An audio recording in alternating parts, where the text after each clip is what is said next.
Welcome students. आज जिस तरीके से मैंने आपको अभी 3-4 दिन पहले यूपी पीसीएल जेई और ए जूनियर इंजीनियर और असिस्टेंट इंजीनियर उसके बारे में मैंने आपको एक इन्फॉर्मेशन पास करी थी, उसी हिसाब से मैं आपको एक अगली इन्फॉर्मेशन जो इन्फॉर्मेशन है मेरी यूपीपीएससी, सही यूपीपीएससी ए, उसके बारे में मुझे आपको बताना है। देखिए, अगर मैं अपने उत्तर प्रदेश की बात करते हैं तो हमारे यूपी की अगर बात करी जाए बेटा, तो हमारे उत्तर प्रदेश में जो ए की पोस्ट होती है, यूपीपीएससी ए की post, it is the one of the most reputed job for engineers domain person. सही, ये बहुत ही आपकी रिप्यूटेड जॉब मानी जाती है। आप ये मान के चलिए कि बहुत से ऐसे आपके एस्पिरेंट्स होते हैं इसमें एग्जाम देने वाले, जो ऑलरेडी पब्लिक सेक्टर यूनिट में काम कर रहे होते हैं या फिर किसी और विभाग में हैं, सही, लेकिन वो यूपीपीएससी ए का एग्जाम देते हैं, क्योंकि इस जॉब का क्रेज ही इतना है। तो आज मैं आपको ये पूरा लेक्चर देखिएगा, ऐसा नहीं कि थोड़ा आधा लेक्चर देखा, आधा लेक्चर देखने के बाद आपने बंद कर दिया तो मजा नहीं आएगा। अगर आपको पूरी इंफॉर्मेशन चाहिए, ठीक है, तो आपको पूरा ये ज्यादा नहीं 15-20 मिनट का लेक्चर होगा, पूरा लेक्चर देखना होगा, ठीक है। तो चलिए, इसमें मैंने एक्सप्लेन करने के लिए आपको 3-4 बातें बताई हैं। देखिए, जो मैं से आपको समझाऊंगा इसमें मैं आपको एक से एक बारीक बात बताऊंगा कि भाई यूपीपीएससी ए में क्या क्या चीजें हैं। एक तो मैं आपको बताऊंगा यूपीपीएससी ए एग्जाम पैटर्न, सही, कि इसका पैटर्न क्या है। दूसरा, सिलेबस एनालिसिस, थोड़ा सा सिलेबस के बारे में भी देखेंगे कि एग्जाम में किस टाइप के क्वेश्चन आते हैं, कहां से बेटा आपको प्रिपरेशन करनी चाहिए। तीसरा है सैलरी, सही, ये सैलरी वाली बात बहुत ज्यादा इंपॉर्टेंट होती है। ऐसा क्यों? ऐसा इसलिए क्योंकि अगर आपको सैलरी पहले से दिख रही होती तो मतलब ऑब्वियस सी बात है, कोई पर्सन होता है वो किसी चीज की अगर तैयारी या प्रिपरेशन कर रहा होता है, उसे पता होता है कि अगर मैंने उस चीज को अचीव या उस गोल को मैंने अचीव कर लिया, उस टारगेट को मैंने अचीव कर लिया, सही है, तो उसके साथ काफी अच्छा होगा इन फ्यूचर। तो यहाँ की सैलरी बहुत अट्रैक्टिव है, वो सारी चीजें मैं आपको बताऊंगा। उसके अलावा सबसे इंपॉर्टेंट एग्जाम डेट, वो भी मैं आपको बताऊंगा, एक्सपेक्टेड एग्जाम डेट, ठीक है। उसके अलावा सेफ स्कोर मतलब क्या है कि मतलब आपकी कितनी कट ऑफ होनी चाहिए मिनिमम, कि हाँ भाई आपका सिलेक्शन पक्का हो जाए। और लास्ट में है आपका जॉब प्रोफाइल, कि भाई जॉब प्रोफाइल क्या रहता है, ठीक है। तो 1 बाय 1 हम बात करना स्टार्ट करते हैं यूपीपीएससी ए की, ठीक है। तो सबसे पहले मैं आपको थोड़ा सा एग्जाम पैटर्न के बारे में बात कर लेते हैं, सही, यूपीपीएससी ए के एग्जाम पैटर्न की बात। अगर बेटा यूपीपीएससी ए के एग्जाम पैटर्न की बात करते हैं तो यहां पे बेटा आपके 2013 में पेपर हुआ था, अभी 2020 में पेपर होना है। तो 2013 के पेपर में, सही है, अगर मैं बोलूं 2013 और अब 2020 में अगर होता है तो इसमें बेटा अगर आप कंपेयर करो तो 2013 के पेपर में कहानी क्या थी? 2013 के पेपर में कहानी ये थी कि वहां पे आपके MCQ means multiple choice question या फिर मल्टीपल चॉइस ऑब्जेक्टिव क्वेश्चन भी आए थे, प्लस डिस्क्रिप्टिव क्वेश्चन भी आए थे, यानी एमसीक्यू प्लस डिस्क्रिप्टिव क्वेश्चन आए थे, ठीक है। लेकिन अगर आप बेटा जो 2020 में बेटा जो आपका एग्जाम होना है यूपीपीएससी ए का, सही है, इस वाले एग्जाम में आपके डिस्क्रिप्टिव वाले क्वेश्चन नहीं आने हैं। ये कई बच्चों को इसमें कंफ्यूजन रहता है।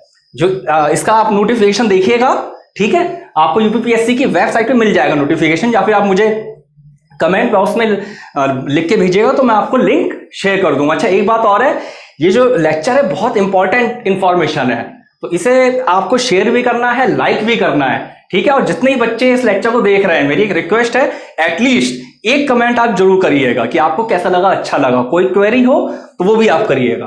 तो 2020 की बात करें तो 2020 में बेटा सिर्फ एमसीक्यू होगा, यानी मल्टीपल चॉइस क्वेश्चन ऑब्जेक्टिव या फिर मल्टीपल चॉइस ऑब्जेक्टिव क्वेश्चन। तो ये चीज अपने दिमाग से निकाल दीजिएगा कि डिस्क्रिप्टिव क्वेश्चन आएगा, डिस्क्रिप्टिव क्वेश्चंस नहीं आएंगे, ठीक है। तो ये बेटा आपकी पहली इंफॉर्मेशन थी। चलिए, अब थोड़ा सा एग्जाम पैटर्न की बात कर ले रहे हैं कि किस हिसाब से आपका एग्जाम है। देखो, अगर मैं 2020 के एग्जाम की बात करता हूं तो यहां पे बेटा आपके 2 पेपर होने, एक होगा आपका पेपर 1 और दूसरा होगा आपका पेपर 2। तो देखिए, एक हो गया आपका पेपर फर्स्ट, सही है, और सेकंड हो गया आपका पेपर सेकंड। एक पेपर फर्स्ट हो गया बेटा आपका और दूसरा आपका पेपर सेकंड हो गया, ठीक है। तो अगर बेटा मैं पेपर फर्स्ट की बात करता हूं, सही, तो पेपर फर्स्ट में आपका क्या रहेगा, देखिए पेपर फर्स्ट में एक तो हो गया बेटा आपका हिंदी, सही। हिंदी में नंबर ऑफ क्वेश्चंस आपके कितने होंगे, अगर मैं क्वेश्चंस की बात करूं तो मैं लिख दे रहा हूं क्वेश्चंस, शॉर्ट में लिख रहा हूं। हिंदी में आपके क्वेश्चन आएंगे पेपर फर्स्ट में 25, ठीक है। सेम ये 25 क्वेश्चंस कितने मार्क्स के होंगे, कितने नंबर के होंगे, तो वो देखिए यहां लिख दे रहा हूं मार्क्स।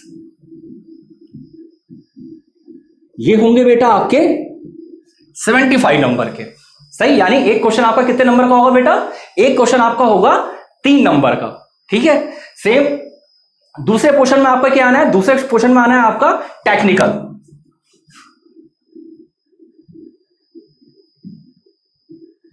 टेक्निकल की बेटा अगर बात करते हैं तो टेक्निकल में आपके 100 क्वेश्चन आने हैं और कितने मार्क्स के बेटा, 300 मार्क्स के, ठीक है।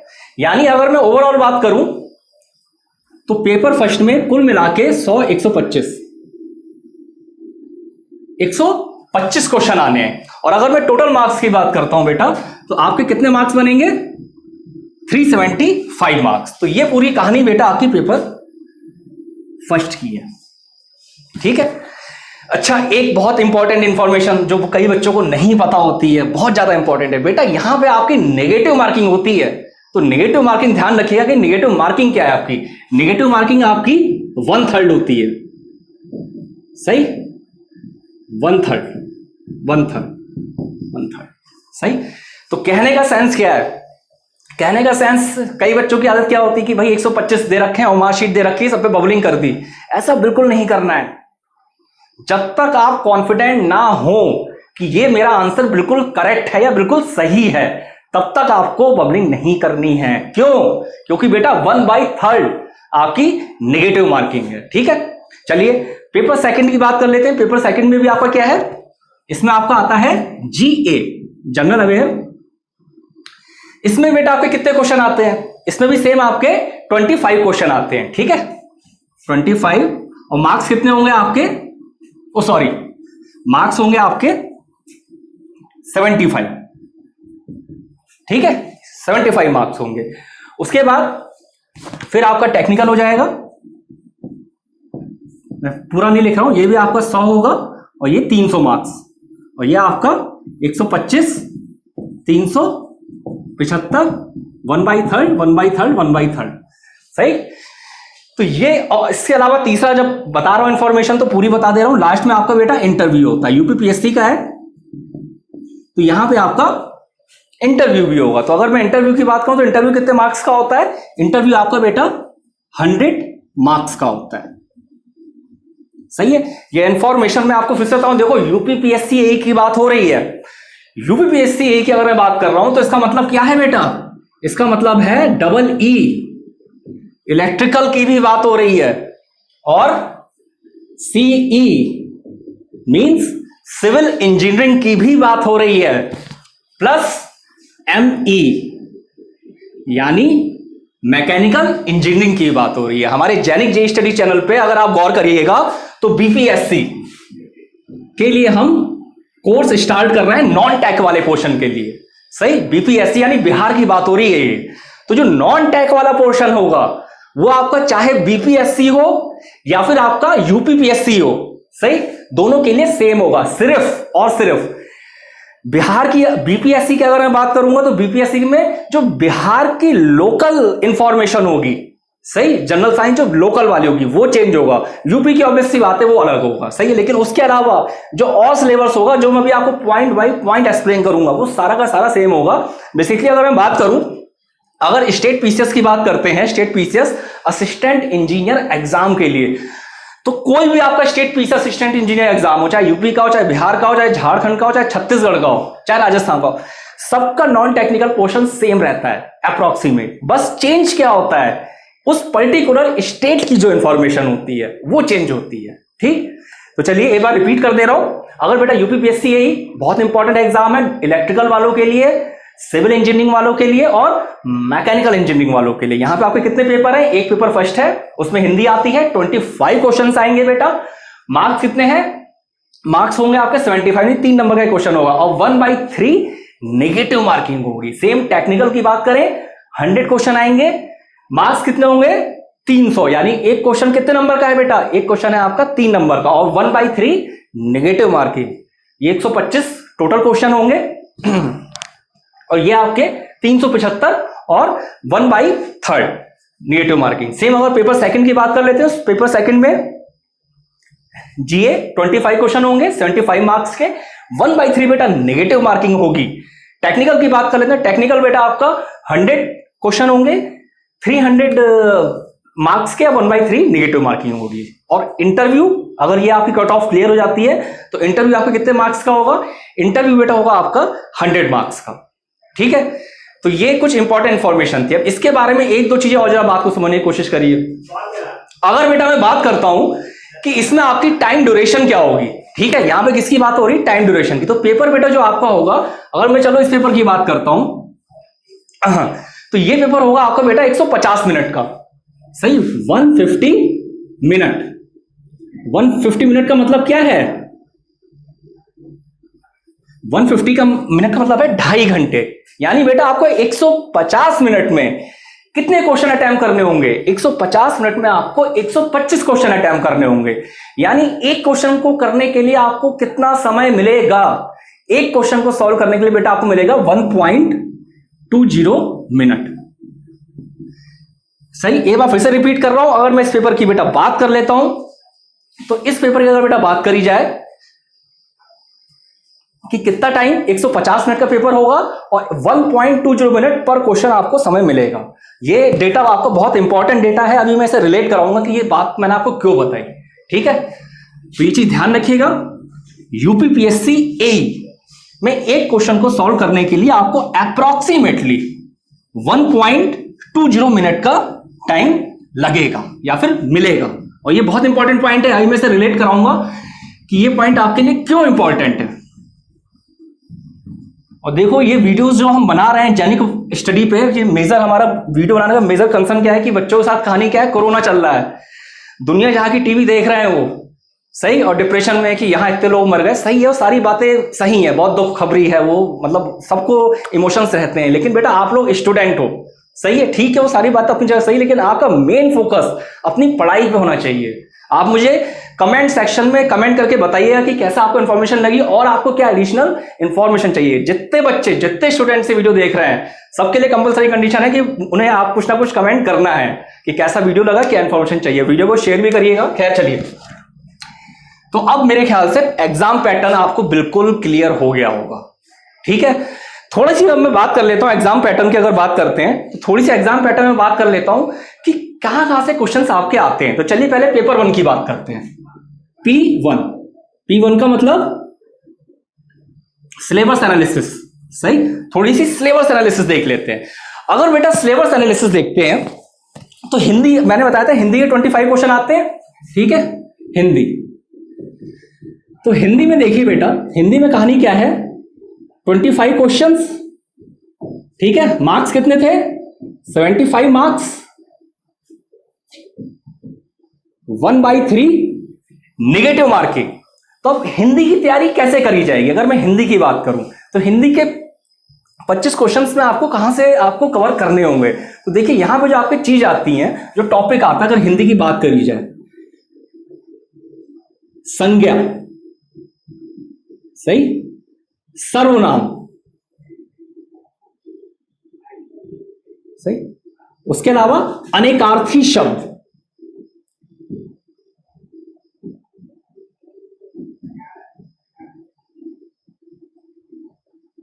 ठीक है, संज्ञा हो गया, सर्वनाम हो गया, अनेकार्थी शब्द हो गया, उसके अलावा पर्यायवाची,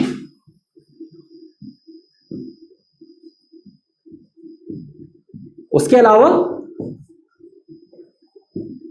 विलोम, सही, विलोम, सही, उसके अलावा इसमें यहां पे क्या आता है आपका, वाक्य शुद्धिकरण, सही, वाक्य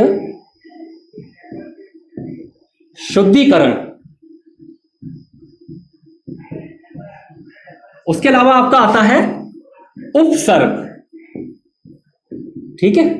उपसर्ग के अलावा आपका क्या आता है? उपसर्ग के अलावा आपका संधि, समास। Genic Prime is the new features by Genic Education where you will get 450 plus video series questions explanation, Prime Facebook group for doubt solving, assignments, live sessions and many more. If you are interested then visit website and join quickly. For any query call on 9837933283.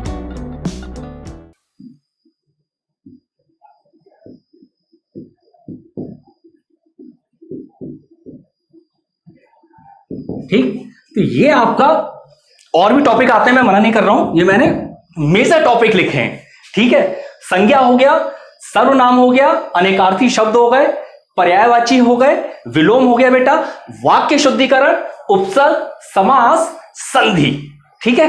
तो ये topics होते हैं, ये आपके 25 question इसमें आते हैं, बहुत ही इजी क्वेश्चन होते हैं, सही। अब अगर बेटा इन क्वेश्चन की बात करते हैं, क्वेश्चन कहां से आप तैयार करोगे, तो समझो बात को। आपका यूपी में यूपी पीसीएस का एग्जाम होता है, सही है। तो यूपी में जो यूपी पीसीएस का एग्जाम होता है उसके पिछले 10 साल के आप क्वेश्चन पेपर उठा लीजिए, 10 ईयर के क्वेश्चन पेपर,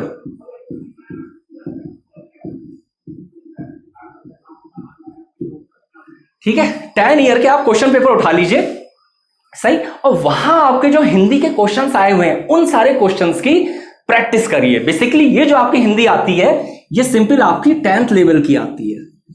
और आप विश्वास मानिए कि अगर आप 10 ईयर के प्रीवियस क्वेश्चन पेपर में हिंदी वाले क्वेश्चन की प्रैक्टिस कर लेते हैं, सही, विद कॉन्सेप्ट, जैसे समास है, समास से थोड़े से कॉन्सेप्ट लगते हैं, थोड़े रूल्स होते हैं, वो पता होना चाहिए, संधि हो गई, सही है, अलंकार हो गए, इन सब के रूल्स होते हैं, वो ढंग से पढ़ लो तो ये जो 25 क्वेश्चन होते हैं बेटा ये आपके बिल्कुल सही होने ही होने हैं। बस थोड़ी सी मेहनत चाहिए एक बीटेक वाले बच्चे को, अगर वो इस पे सही से कंसंट्रेट कर ले, ऐसा नहीं बहुत ज्यादा। हमारे जैनिक जे स्टडी चैनल पे बीपीएससी बिहार के लिए हमारा 11 नॉन टेक का पोर्शन जल्दी ही स्टार्ट होने वाला है, मेरी पॉसिबल शायद स्टार्ट हो गया हो।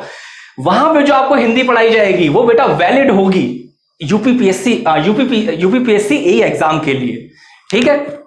तो ये आप हिंदी का मैंने आपको बता दिया, ठीक है, ये आपका पेपर 1 का था। उसके अलावा अगर मैं टेक्निकल की बात कर लेता हूं कि आपका टेक्निकल वाला पोर्शन भी था, तो टेक्निकल तो वही है आपका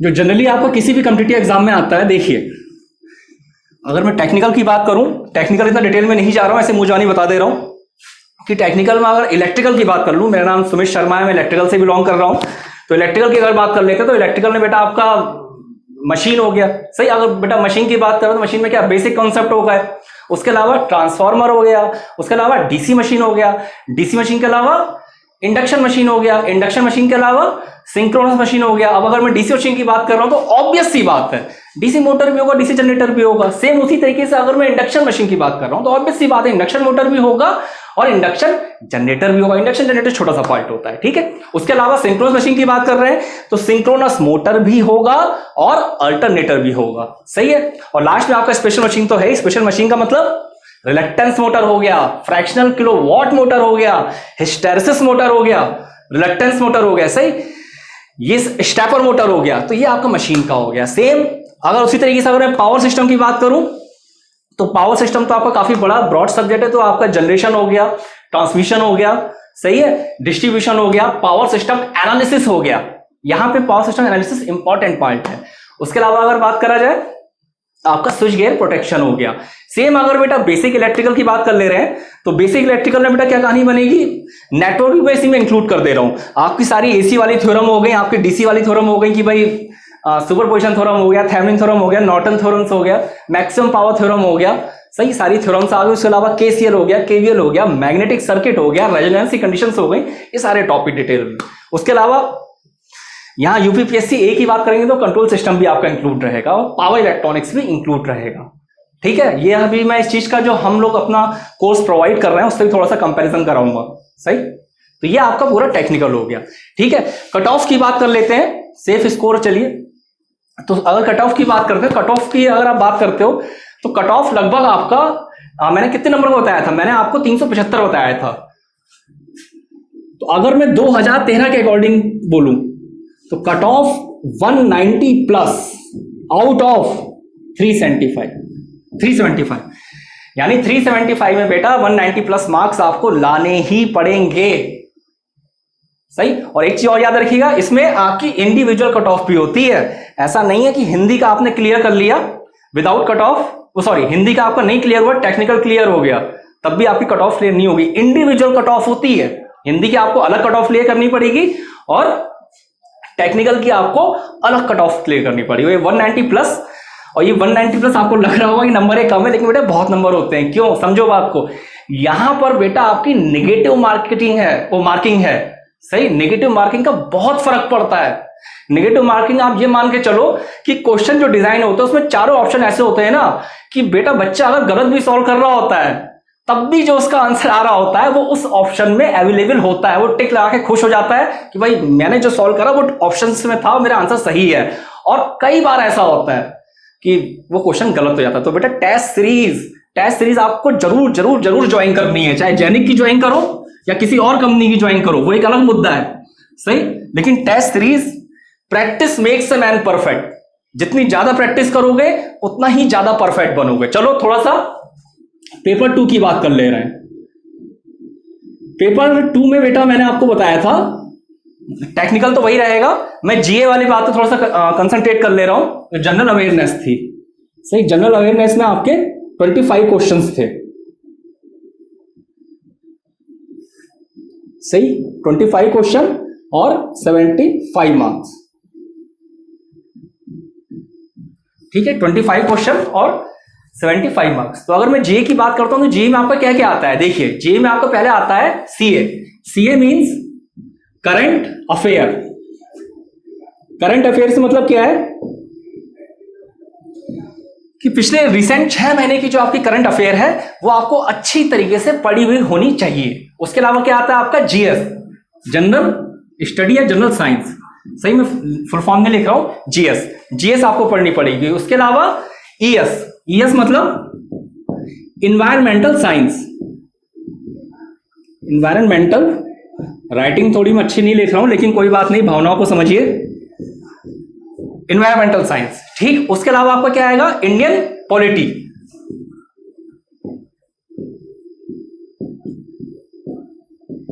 ठीक है, इंडियन पॉलिटी के अलावा बात करूं, उसके अलावा आपका क्या आ जाएगा, उसके अलावा आपका जाएगा हिस्ट्री। सही। हिस्ट्री के अलावा आपका क्या आ जाएगा,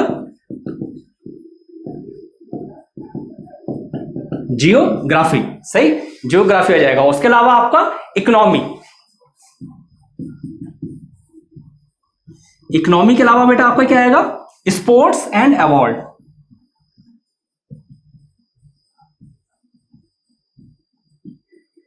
देखो अब ये सारी इंफॉर्मेशन आपको बेटा इंडिया लेवल की तो जुटानी है। सही। लेकिन स्टेट लेवल की भी आपको बेटा पॉलिटी पता हो, हिस्ट्री पता हो, जियोग्राफी पता हो, इकोनॉमी पता हो, स्पोर्ट्स और अवार्ड स्टेट लेवल। यहां पे उत्तर प्रदेश की बात हो रही है तो आपको वो इंफॉर्मेशन भी होनी चाहिए। अगर मैं यहाँ पे बीपीएससी बिहार वाले एग्जाम की बात करता तो वहां पे वही सेम चीज आपकी बिहार से कोरिलेट करा देता कि बिहार स्टेट की आपकी क्या हिस्ट्री है, क्या आपकी जियोग्राफी है, क्या इकोनॉमी है, क्या स्पोर्ट्स अवार्ड है। सही। तो ये सारा आपको बेटा किसमें आ जाता है, पेपर 2 में।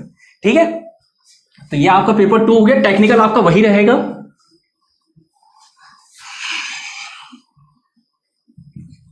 चलिए इतनी बातें हो गई।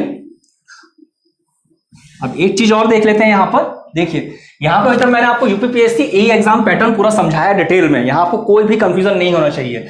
सिलेबस एनालिसिस मैंने आपको पूरी समझा दी, सेफ स्कोर मैंने आपको बता दिया। थोड़ा सा एग्जाम डेट की बात करते हैं।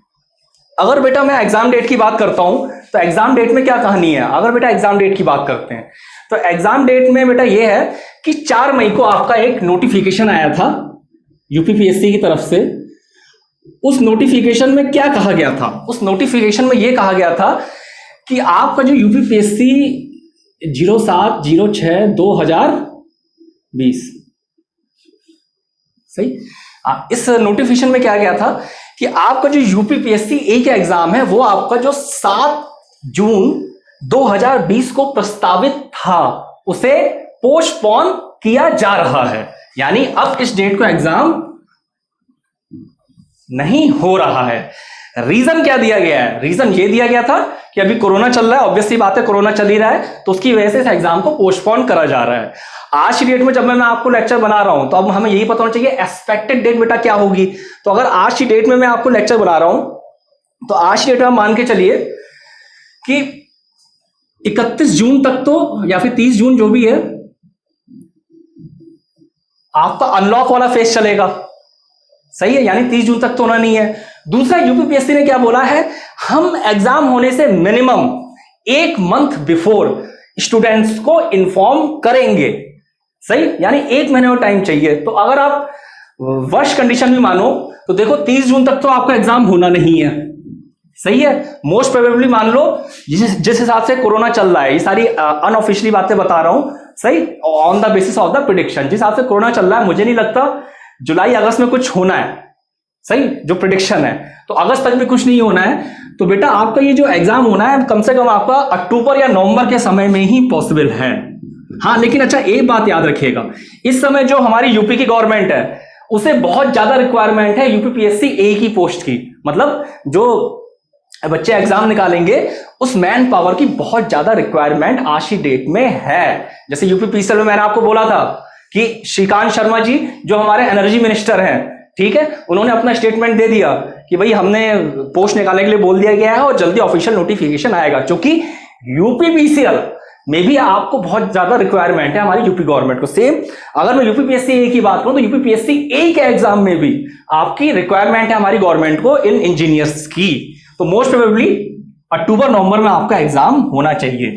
यानी अगर ये लेक्चर आप जून में सुन रहे हो, 1 जून या 2 जून जो भी होगा, जून जुलाई अगस्त सितंबर अक्टूबर, बेटा 5 महीने हैं आपके पास।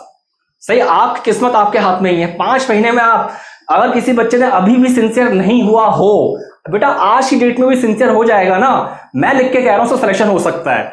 सही, ये बिल्कुल गारंटी वाली बात है। ठीक, टेक्निकल वाले पोर्शन में मैंने बात नहीं करी थी, टेक्निकल पोर्शन की बात करते हैं। तो टेक्निकल में हमेशा याद रखिएगा यूपीपीएससी ए के लिए और बीपीएससी अगर भारत की बात करूं तो 30 से 30 to 35% क्वेश्चन कहां से आते हैं? जो आपका बेटा आईएएस का एग्जाम होता है उसके प्रीवियस ईयर, जो अब तक पैटर्न देखा गया है, तो 30 से 35% क्वेश्चन तो आईएएस के प्रीवियस ईयर पेपर से आ जाते हैं। अच्छा, अब इस चीज को ऐसा मत समझिएगा सेम वही छपा हुआ आ जाएगा, थोड़ा बहुत तो चेंज होगा लेकिन कॉन्सेप्ट आपका वही होगा। तो टेक्निकल के लिए पिछले 10 साल के ईएससी के इंजीनियरिंग सर्विस के पेपर बेटा आपको बहुत ही ढंग से लगाने हैं। सही, बहुत ही क्लियर करके लगाने हैं। ठीक है, तो चलिए ये भी आपकी बात हो गई। ये फिर से रिपीट कर दे रहा हूं, 4 मई को यूपीपीएससी ए का आपका नोटिफिकेशन आया था यूपीपीएससी का कि भाई जो एग्जाम 7 जून 2020 को प्रस्तावित था उसे स्थगित करा जा रहा है, यानी पोस्टपोन करा जा रहा है। और हम जब भी पेपर कंडक्ट कराएंगे उससे 1 महीना पहले हम अपने स्टूडेंट्स को इन्फॉर्म करेंगे। ठीक है, तो चलिए आपकी ये क्वेरी जिन बच्चों की थी, जो कि काफी बच्चों की मेरे पास व्हाट्सएप पे और मेल पे आ रहा था कि सर यूपीपीएससी ए के बारे में ही बताइए, तो मैंने सोचा कि चलो यूपीपीएससी ए के बारे में भी लेक्चर बनाया जाए। ठीक है, तो यहां पे आपको एग्जाम डेट भी समझ में आ गई है। सही है, जॉब प्रोफाइल की बात करो तो जॉब प्रोफाइल इसमें आपकी क्या रहती है? यहां पे आपको जो बड़ा ज्वाइनिंग मिलती है, जनरली यूपी की बात हो रही है, यहां पे आपकी पोस्ट जो होती है वो होती है आपकी एसडीओ की। और अगर हिंदी में बात करो, हिंदी में क्या बोलते हैं? उप मंडल अधिकारी। उप मंडल अधिकारी। मेरे कुछ जानने वाले हैं जो यहां जॉब करते हैं, मैं आपको बिल्कुल हकीकत बता रहा हूं कि बेटा जो स्टूडेंट्स पीएसयू में जॉब कर रहे होते हैं, पब्लिक सेक्टर यूनिट्स में जॉब कर रहे होते हैं, वो वहां की जॉब छोड़ के यहां का एग्जाम देते हैं। सही, इतनी रिप्यूटेड जॉब होती है ये। सही, तो अगर इसमें एक बार आपका सिलेक्शन हो जाए तो समझ लीजिए लाइफ आपकी पूरी सेट है। ठीक, और सैलरी एक आखिरी टॉपिक रह गया है आपका सैलरी का। अगर मैं सैलरी की बात करता हूं, अगर सैलरी की बात करते हैं तो यहाँ पे आपकी बेटा सैलरी कितनी है? बेसिकली यहाँ पे जो ग्रेड पे है वो है आपका 5400। पहली बात तो ए ग्रेड की जॉब है ये। सही, 5400 आपका ग्रेड पे है। सही, 5400 आपका ग्रेड पे। और अगर मैं सैलरी की बात करूं किस हिसाब से डिस्ट्रीब्यूशन होता है, जो बेसिक है वो है आपका 56,100। जो आपका बेसिक है वो है आपका 56,100 रुपीज। सही है। उसके अलावा अगर बेटा मैं बात करूं HRA की, तो HRA कितना होता है 6500। HRA बेटा कितना है, HRA है आपका 6500। सेम अगर मैं DA की बात करता हूं तो DA कितना है आपका 9,547। ये मैं नोटिफिकेशन के अकॉर्डिंग बता रहा हूं, ठीक है। उसके अलावा एक और आपका होता है CCA की बात करूं वो कितना है आपका 400। तो लगभग 60 से 70 हजार के बीच में आपकी सैलरी होती है। तो ये सारी इंफॉर्मेशन किसके बारे में थी, ये सारी की सारी इंफॉर्मेशन बेटा आपकी थी UPPSC AE के बारे में, ठीक है। एक बार मैंने जितनी आपको इंफॉर्मेशन बताई है रिपीट कर रहा हूं, समराइज कर रहा हूं कि देखो UPPSC AE सिविल के लिए इंपॉर्टेंट, मैकेनिकल के लिए इंपॉर्टेंट, इलेक्ट्रिकल के लिए इंपॉर्टेंट, टेक्निकल पोर्शन भी आता है बेटा, नॉन टेक्निकल पोर्शन भी आता है। हमारे जैनिक JEE स्टडी पे, अगर मैं अपने जैनिक JEE स्टडी की बात करूं तो जैनिक JEE स्टडी पे BPSC के लिए हम अपना नॉन टेक का पोर्शन स्टार्ट कर रहे हैं। तो मैं फिर से रिपीट कर रहा हूं, BPSC के लिए जो नॉन टेक का पोर्शन है वो बेटा आपका UPPSC AE के लिए भी एप्लीकेबल है। बस बिहार की जो लोकल इंफॉर्मेशन है वो बिहार वाले एग्जाम में आएगी, बिहार स्टेट PCS एग्जाम में आएगी, और जो यूपी की लोकल इंफॉर्मेशन है वो यूपी के स्टेट PCS एग्जाम में आएगी। बस यहां पे डिफरेंस आएगा।